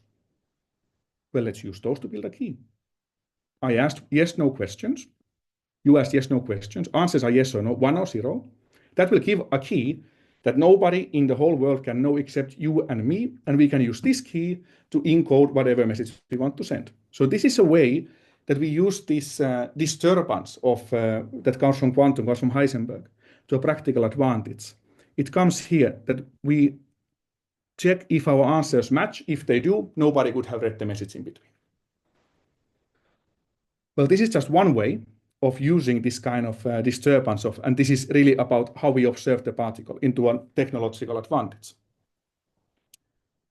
And like I said, this is done here, for example, in Stockholm in telecom networks. And it's, I think the next steps, people want to extend this to Finland and to Denmark, this network, and make a European quantum communication network where we could share secrets freely. Because this kind of communication, you know, if you send a message with your phone or your laptop, or you talk to your internet bank, the secrecy, the cryptography there is based on the belief that there's some mathematical problem that's super hard to solve. Whereas this kind of communication I'm describing, this is just, the cryptography is based on laws of nature. So it's in principle unconditionally secure if I'm going to establish this. Let me give another example. So as I promised, I keep it short. So let me give another example of a similar idea, that why I'm trying to sort of say, where does the quantum advantage come from? So we saw that in quantum communication, it comes from the puzzling uncertainty, the puzzling fact that something is disturbed when we ask a question. So let's think about in quantum computers. So first of all, I'm not an expert on quantum computers, but I'll try to explain what, if you think about from a popular perspective, what gives an advantage possibly in quantum computers. Why qubits? Why not bits? So first of all, like I said in the beginning of the talk, an answer to a yes/no question, to one yes/no question, can be encoded into a qubit, into a bit, whereas a qubit can hold more answers. So what do I mean by this? I'll give a simple example. Let's consider the following. This is about how we code information and then read it out. Let's take 100 balls, and I give you a task that I would like to draw these balls from a box so that, okay, probability of drawing any individual ball is 1% because there's 100 of them in a box. And they have two sort of yes/no questions in them. The ball has to be either yellow or blue, or the other one, it's wooden or steel. And now I would like you to organize these balls for me so that distribute them so that the probability for me to, when I draw a random ball, would be something like this. I just picked some numbers. Okay, that the probability of picking a yellow should be 80%, which means that blue, the opposite, should be 20%, and a wooden ball 70%, and steel 30%. Okay, you can tell me, okay, this is super easy. I will just buy 70 wooden balls, 30 steel. I paint 80 of them yellow, 20 blue. Haha, done. That's okay, good. But then, how's about I ask you an extra thing? I would like this to be such that on top of the specs I gave, I would like the probability of getting a yellow and wooden ball to be 20%. And now you can go and try to solve this, but you will very quickly figure out this is not going to work out. Why? Well, it's rather simple. You need to make 20 of your yellow balls wooden, which means 60 of them to be steel, but that doesn't fit together because then the probability of pulling out the steel would be at least 60%. But what does this have to do with any quantum? This is just how to demonstrate a quantum effect, which was also mentioned earlier by Igor, a Bell inequality. So the idea here is like this. When we have probabilities, when we have classical particles and bits, we have to obey what are called Bell inequalities or Bell-type inequalities. These are inequalities for probability distributions. So here, for example, the Bell inequality would be as follows. The probability of picking up a yellow plus wooden, and if I minus the joint probability of yellow and wooden, this has to be bound by 1. This is basic probability theory. You will learn in your basic high school course. Classical physics has to obey this, and hence this ball example will not work. However, quantum particles do not obey such inequalities as demonstrated by the 2022 Nobel Prize, also mentioned by Igor, because they can handle what is called negative probabilities, not probabilities at all, and hence this is where we can encode more answers than just simple one yes/no, because they can hold these probabilities here, they can get negative. And that's sort of where the advantage comes from. And why quantum mechanics, unfortunately, I can't explain the whole story, but why quantum mechanics allows negative probabilities is exactly because the measurements are disturbing. That's the fundamental reason behind it. And actually, this kind of negative probabilities, the fact that measurements are disturbing, is theorized as a minimum requirement for a quantum speedup in quantum computers. So to summarize, so measurements in quantum theory seem like a bottleneck. They seem to be disturbing. They don't really fit together and so on. But if we are smart enough, we can use this bottleneck and turn it into a technological advantage, like I demonstrated with the quantum communication. And my personal take on this, that this theory of measurements, so not only how we put the information in the quantum particle, how we process it, even more, to me, the important part is how do we read it out, because this is a very fragile part. So my take is that measurements give a unique perspective to quantum technology and also to fundamental physics, because every interaction between the microscopic and macroscopic worlds requires the act of a quantum measurement. And with this, I would like to thank you for the attention. Thank you so much, Roope. We got a quick question, or a short question that maybe you can give a quick answer to. Is uncertainty a result of the disturbance when you ask a question, or is it a more fundamental feature of the quantum world? In other words, a world without questions, would that behave without uncertainty? Yes, so any question would be a measurement, indeed. And now in quantum theory, the fact that there's disturbance is the fact that we can make questions. We can ask questions. If there were no questions, then there would be nothing to disturb. Yeah. I know this is a very big discussion in the theory of quantum mechanics. Okay, so thank you all the speakers for all these great talks. Now we will move on to the panel debate, and there's a lot to talk about, but I thought we could just quickly make a round, starting in the same order as we had the speaker list. So starting with Frank, what do you think is the most exciting development in quantum technologies today? I think in the short run, I think the quantum sensing is most ripe and delivering at present. In the medium run, I think quantum simulation and enhanced production of materials, and then in the very long run, quantum computing. Thank you. Val, what's your take on this? Oh, I totally agree. When it comes to quantum computing, I am a bit. I ask myself questions very often. I mean, can it really reach a point where it's societally useful for anyone, for anything?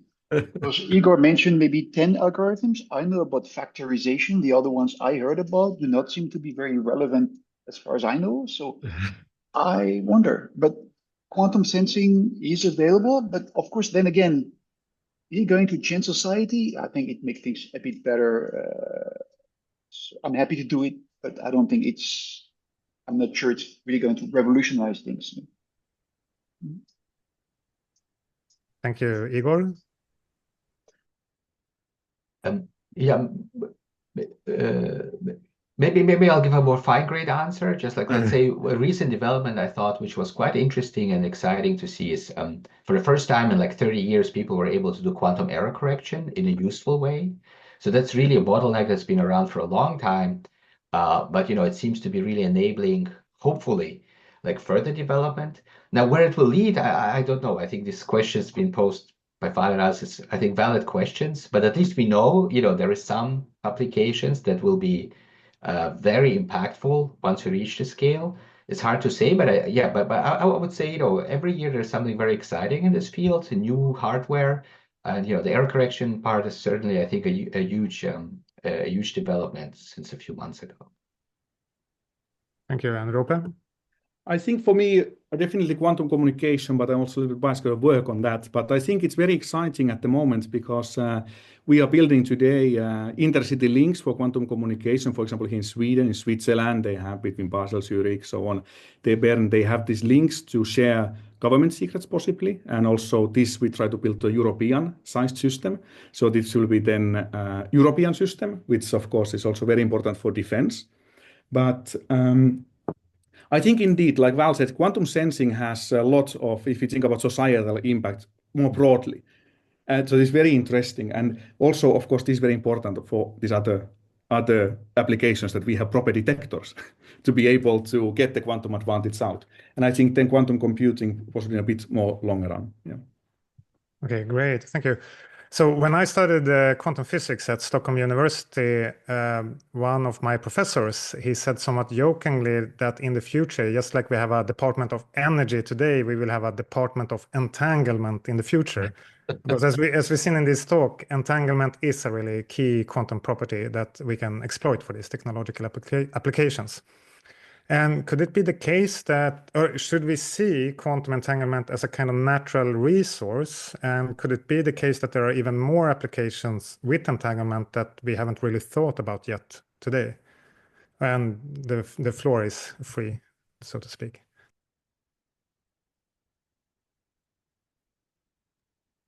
Maybe I can add a quick comment. I think that's the prevailing view, that some entanglement really is somewhat synonymous with quantum. I would just caution, from a theory perspective, there's many applications that do not utilize entanglement. So quantum is much more than that. Famous examples, BB84 cryptography, where it's really the uncertainty that matters, and different bases. So I think entanglement is one important aspect. Sometimes it's actually bad to have. If you have too much entanglement in the many-body system, that's again useless. Yeah. So it's a little bit more. So I think the problem of entanglement is maybe if it gets too big, it's useless. So maybe there is an analogy, but I think certainly we have departments of quantum technology today, quantum information. So that a department of the quantum. Yeah. Yeah. Maybe I can. Thanks. Well, comment on that also. So indeed, it's true that too much entanglement can be harmful, but I think there are other resources that are also important. Not like Igor pointed out, like BB84, it's the uncertainty, and indeed, I think what is interesting is really to look task by task. Do we want to do cryptography? Do we want to do sensing? What kind of sensing? Do we want to do quantum computing? What's the relevant for that task? So for example, if you want to show the EPR effect, the spooky action at a distance, entanglement is not enough. One needs also some sort of incompatibility of the measurement. So if you want to show these Bell violations that I mentioned in the talk, or Igor mentioned 2022 Nobel, then we need also the incompatibility of measurements, which actually is a more fragile resource than entanglement. So noisy environment, there might be other resources that are broken more easy than entanglement. And then I won't get a quantum advantage. So this is it's not only entanglement necessarily. Val or Frank, do you have anything to add? Well, maybe I'm in a minority on this, but I think too much is made of entanglement. Entanglement of quantum systems just means that there can't be described by independent particle descriptions. So everything is entangled at some level, and entanglement, I mean, can be entanglement of a system with its environment is what destroys quantum mechanics, characteristic quantum mechanical effects. I think, quantum theory is great, but it's much, much larger than entanglement, and emphasizing entanglement so much as a separate subject seems to me kind of artificial. Yeah. Val, do you want to add, or? One thing, as an experimentalist, I wish we could easily access anything that's more than a 2-photon entangled state, because the 2-photon entangled state is trivial to generate. And as soon as you want to scale up, it's very hard. It becomes very inefficient and hard. So I wish we could just have access to 3 or 4 entangled photon states easily, so we could play with them. But that's the problem we are facing. We're looking for schemes to easily, reliably, on demand, generate 3 and n photon states. I mean, we don't have those. So we're kind of stuck at the 2-photon entangled state. We've been stuck there for the past 40 years. So talking about being stuck in development, well, you mentioned this idea that maybe we are in a state where the Portuguese explorers discovered the world. But now maybe in Europe and West, we are lagging behind a bit, and the major developments might happen in China, for example. And Frank, you also mentioned China in the discussion before this talk. Yeah. What do you think about that? What are the main bottlenecks in terms of development, and what should be done more? Money and commitment. I mean, that's and thinking on a long time scale, I think. Although I don't think it's subtle. That's what it takes. China has made an enormous commitment and a big investment in advanced technologies of many kinds, and in particular quantum technologies.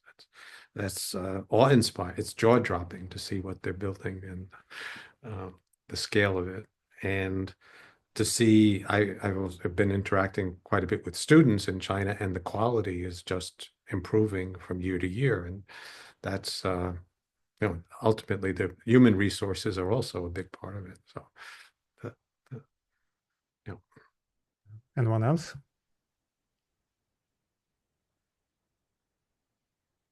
Maybe I can comment on this very briefly from my field, which is quantum information theory, that I agree with Frank that it's unbelievable, the technological advances that made in China, for example. One thing that is still maybe as a positive thing towards, if one thinks about like Val said, West, is that a lot of the theory work, at least in quantum information theory, still the leading groups are in Europe, US, and in the Western part mostly. So there's that we still at least have.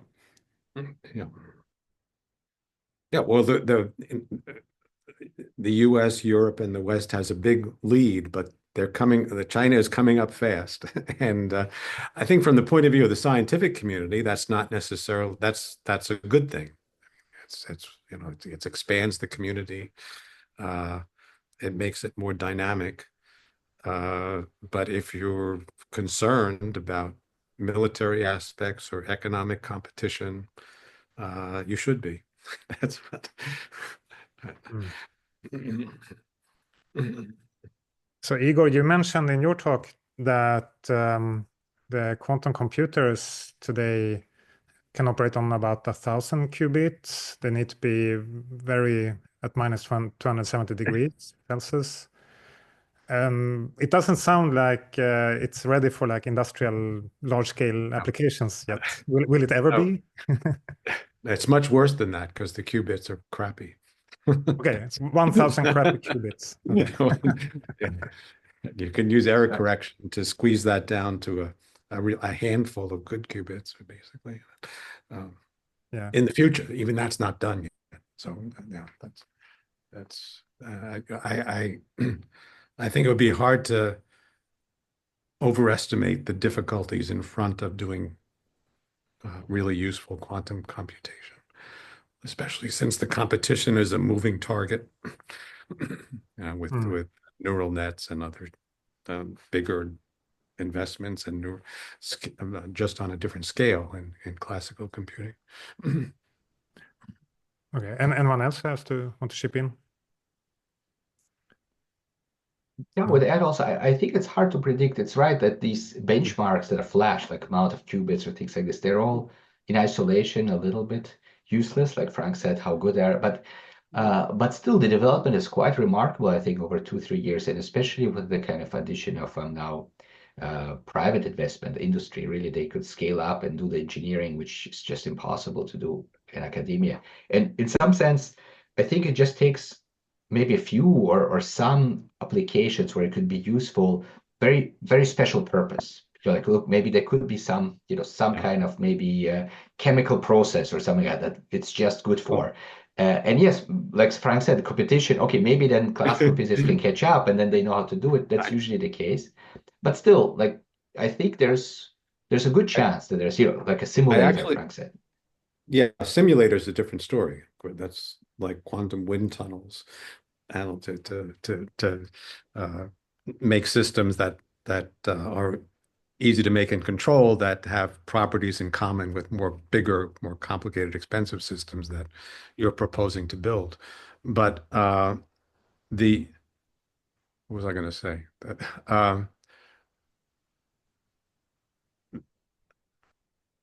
It'll come to me. Never mind. Sorry, I lost my train of thought. Yeah, that's fine. So jumping a little bit, Val, you mentioned several ongoing applications that are actually happen with single photon detection that sounded very impressive in terms of bioimaging and this 3D mapping of the blood flow of the human brain or skull ahead. Yes. Is there what has the reception been from like medical enterprises and industry in terms of this development? Because you also have private companies working with this. Yes, we have companies also trying to push this. Well, when we apply for public funding, which is how we usually operate, both at KTH and also in these companies, we see that the funding system is not really functional. What gets funded very often is not only a random selection, but also those who make the louder, boldest claims. And that's a problem I think we have currently in the way science is being supported, funded, and so on. Is that if you, so to say, only aiming at 1 or 2 good quality PRLs, I mean, this is not what they want to fund. And both in science and also if you want to make a working device that's going to, do its job and fulfill its mission, so to say, within 3 or 5 years. This is also not really of interest for investors or funding agency. They always are looking for very big things, big promises. So we have an issue here. It's sometimes pushing things towards offering way too much. There's a problem there. There's a problem. Short-term thinking. I remembered what I was going to say. I think an opening for quantum computers that, to me, hasn't been nearly strongly enough explored is the possibility of using them as coprocessors for classical computers. There are some tasks at which quantum computers are extraordinarily good that are used in many computing applications. For instance, they're extraordinarily good at doing Fourier transforms. And a coprocessor where most of the housekeeping and most of the computation actually is done on a classical computer, but special tasks are done by a quantum computer that needn't be very big, be very specialized, sort of a version of a graphics processor or something. It was very specialized things that it does. It could very well. I think that could be something that is valuable in the fairly near term. But a general purpose quantum computer, I think, is not coming anytime soon.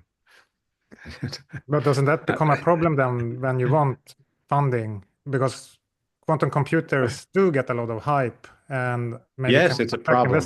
investors. I think the hype is a problem. Yes. The hype is a problem. Yeah, 'cause this, they're because investors, typically private investors, want to see some concrete result on a 5-year timescale, and people who want to raise money have promised results in 5 years, and the clock is ticking, and that's not going to happen.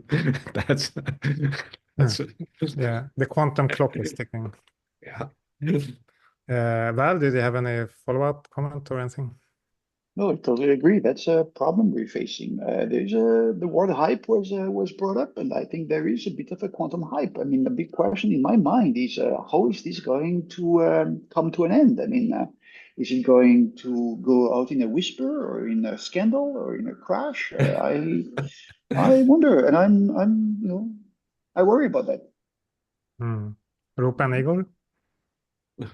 I would give maybe a much more positive take. I think I think it's hard to foresee, all technology developments, how long does it take AI or computers? I mean, computers early on, they had, of course, defense applications, Turing machine and Manhattan Project. So it's hard to foresee, but let's say long term, I think it's underhyped. I would even say that. I think short term is difficult, 5, 10 years. I don't know. Yeah. But I think long term, in 50, 100 years, I think there's no question that it'll be able to do things that we can't even imagine today. Just like the laser. Nobody invented it to shine it into people's eyes. But yeah, that's what we do. And, we cure things with it. I mean, there's like applications that come out once it's there. I agree with that. Right. Yeah. But so somehow I think it's overhyped short term and maybe underhyped long term. That's my view. Yeah, in the long term, I think, it plausibly quantum computers, really good quantum computers, will be really good at quantum mechanics. And so they will really deliver on Dirac's promise that we have the equations. If you want to design any material that's possible without doing chemical experiments with smelly labs and so forth, if you want to develop new kinds of medicines that will be done by the powerful computers, and quantum computers in principle offer enhanced power over classical computers. But it's going to be a long, hard road to get to that sort of versatile, general purpose kind of quantum computing. And I think it's very poorly matched to the 5-year kind of cycle of venture capitalists and the investment community. And that's where China has a big advantage, for instance, that they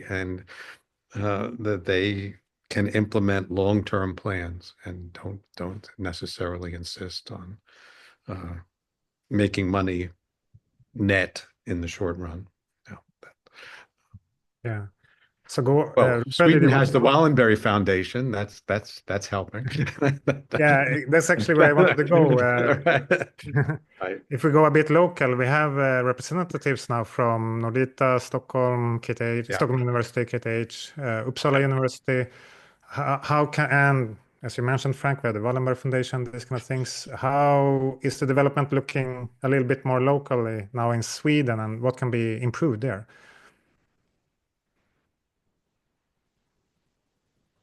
And Roope, you also seem to have a comment, so please go ahead and answer that too. Yeah. Well, I think in Sweden it's looking quite good actually. This with these Wallenberg initiatives, VACT, WINK, and of course also going even outside of quantum to AI systems and so on. And I think one can also look at it, especially Nordita, which is the Nordic Institute of Theoretical Physics at the moment. So it's maybe also a bit of a Nordic thing that one can look at this. That Sweden is a small country already compared to big place, but already if you compare to Germany, it's very small from population and so on. So I think what here locally is really great with Fysikum and Nordita is that we can bring the Nordic community together, organize events here, visiting programs from PhDs, postdocs, even professors, creating this local workforce towards quantum. I think this is really nice in Sweden and Nordics at the moment. The United States, unfortunately, is in the process of committing intellectual suicide. And I hope it can be staved off, but it doesn't. At the moment, things are not looking good. That's Yeah, it's very worrisome what's going on right now. I would like to add that people in the audience can also ask questions if they have, and also give feedback on the event if there's anything to improve for next time if we run a similar event.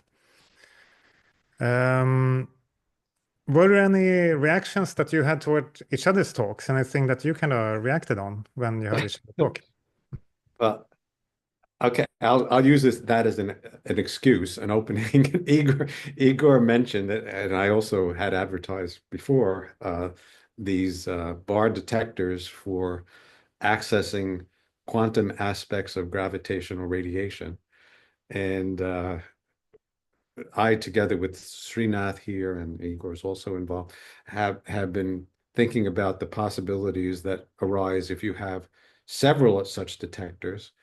And that allows not just sort of in principle allowing you to argue that you're detecting single gravitons. It's really, well, that requires some interpretation. But if you have several of these things and start to do statistics of their correlations and their noise, then you'll, I think, find phenomena that just are clearly beyond the classical description to describe. That's so. I think using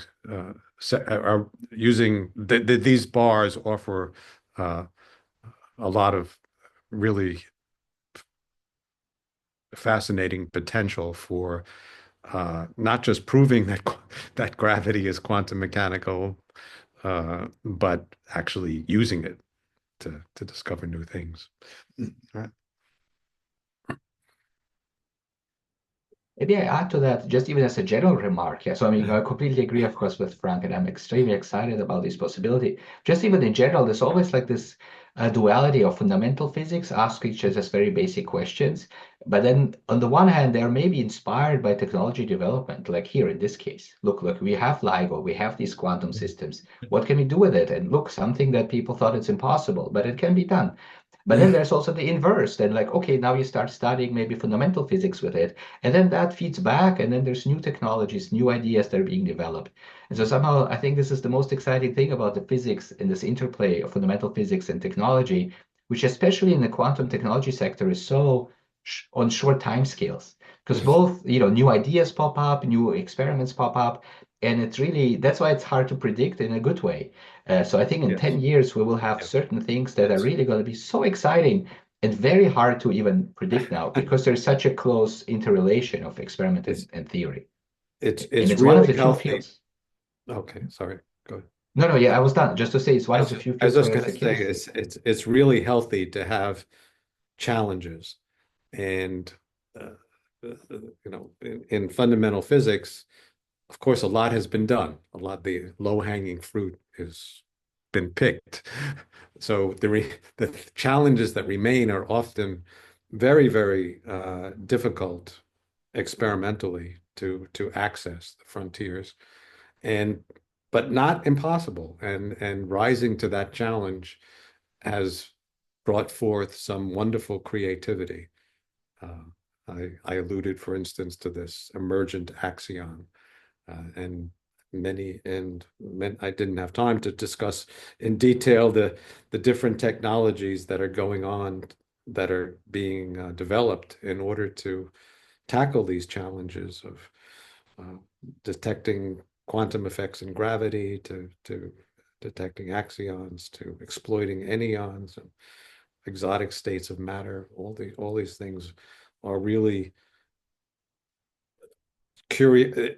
There's a wonderful combination of curiosity-driven questions and technology development to answer that.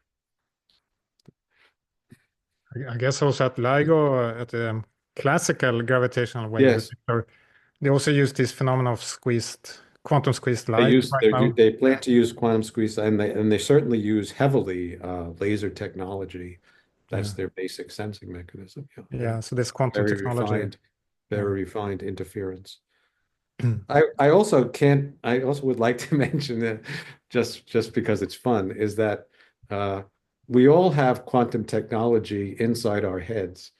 Our sense of vision is really a quantum technology. It's based on detecting single photons by the opsins in our retina.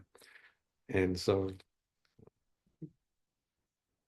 it's to even understand the basic facts about vision, our most basic sense, really requires quantum theory. And I think it's a wonderful thing that quantum technology is both ancient and still vital. Yeah. Other comments on that? May I ask in the similar spirit? I had a question for Val, and it exactly links to what Frank said, and actually what you said, Jonas, about LIGO. Yeah, LIGO uses squeezed light, and it really sees a quantum advantage. But that's only after 50 years of technology development, kind of using up all the classical tools you ever had. And then at the very final limit, okay, now quantum really helps for sensing. So I have a question for Val. It was so unbelievably exciting to hear about, medical applications also potentially. Look, like really using single photon sources deep into medical issues and seeing a tissue and seeing something. So I wonder, this, how does it compare? Can you envision, like, what can you envision something where really this is going to be, like a key opportunity where really no classical solution is possible? So I'm only the engineer in the room, right? I mean, I rely on medical experts to find out what it is that we should actually go and measure. But what they tell me is once you are able to measure blood flow in the brain reliably, I mean, that will enable you, for instance, it's a non-invasive thing, but it will be a helmet. It will be a helmet, put it on, and within seconds, you get a 3D map of blood flow. And that would enable you to identify or distinguish different types of strokes, which require then different treatments. So that's the kind of thing that I hope we can realize in the coming years on the 5 to 10 year range, that would help enable you to do much better diagnostics very quickly, non-invasive, and then improve life quality. That's what I hope.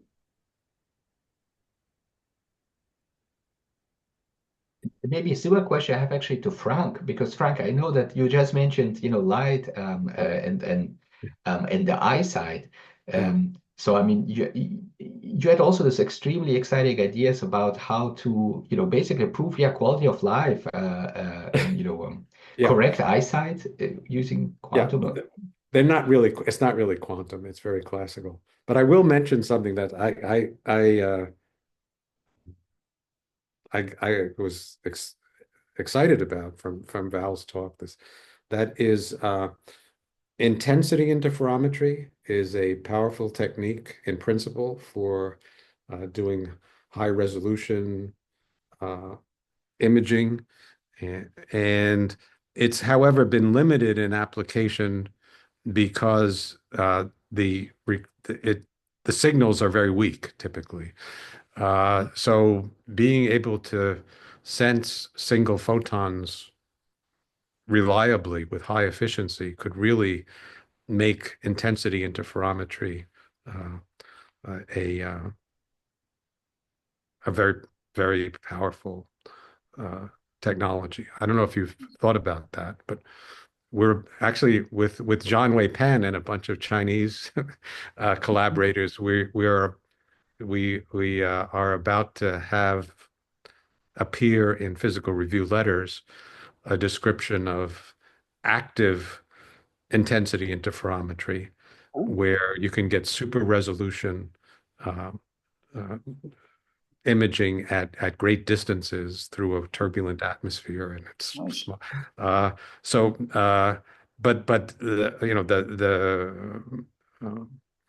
That becomes much more fun if you can do it quickly and and reliably. Indeed, yes. So we should talk about that. All right. Yeah. Sounds good. A new collaboration formed from this quantum leap event. Yes. Perfect. Well, by the way, you mentioned also quantum spectrometer or quantum spectroscopy. Yes. Could that ever have applications for astronomy? Could you mount that? Oh, such a good question. I mean, I would say the field actually started with Henry Brown and Twiss, right? So yes, it started, quantum astronomy is how it started. And I think we're heading back to that. I mean, there are some very exciting things to be done. My answer is absolutely yes. Totally yes. Yes. Oh, yeah. Yes. Very exciting. Yeah. Yes. And jumping a bit to Roope, because we mentioned a lot about science communication here, even though we didn't say the word, but there seems to be a lot about science communication at stake. Is entanglement really the main feature of quantum mechanics? And how do we communicate to stakeholders the importance of this long-term research? These kind of things. And Roope, one thing I wonder when I listened to your talk was we often talk about encryption technologies and how to avoid eavesdropping, like to identify when that happens. But how serious a problem is that today? Because we have extremely robust classical encryption protocols. So is there really a need for a quantum encryption protocol? That's a very fair question. Yes, I think, of course, certain protocols that are in place, maybe based on the hardness, believing that something is hard, some problem is hard to solve.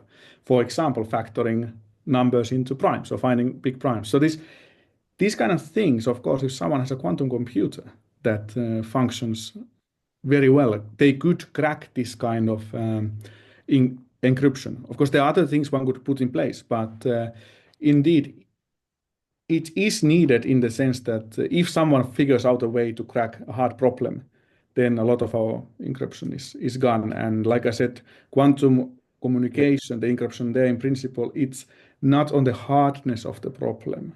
The key we get there, it's on laws of nature. It's based on laws of nature, or sort of. It is unbreakable if we can do it over long distance, of course. Over short distance, we can do already. Yeah. Another aspect, of course, is this, if someone breaks the code, they're not necessarily going to tell you that they broke the code. And so having communication that's absolutely secure based on the laws of physics is, well, it's a source of security. Yeah, definitely. Yeah, well. And one more thing maybe is that if you communicate with single photons, you're the most energy efficient you can be. Climate, ecological quantum application. Okay, we are going to wrap up this conversation. We only have 2 minutes left. So I think, why don't we have just a final round with some very quick thoughts, something that you take with you from this event, starting with Frank again and doing the list as before. Quantum mechanics is 100 years old, but it's still a baby.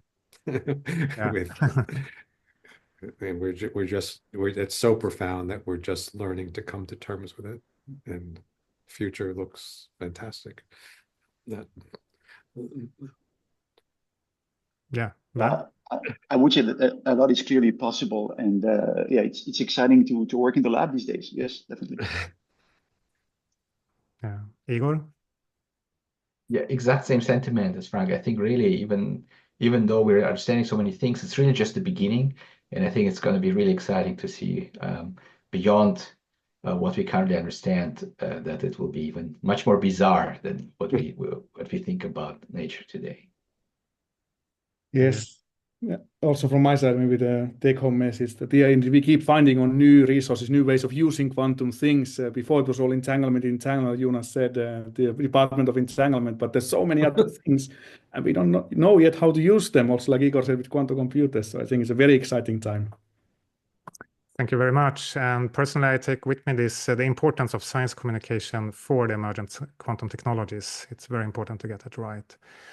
And with that being said, this event is over. So I wish to thank all the panelists for their participation. It was very, very interesting. It was a really nice discussion. And thank you also for the technical support staff from Nordita and Fysikum, and to the audience, everyone who came here and listened. I don't think we can actually make an applause here on Zoom online, but I guess we have an entangled non-local applause to everyone. All right. Thank you so much. Thank you. Bye-bye. Bye for now. Bye for now. Right.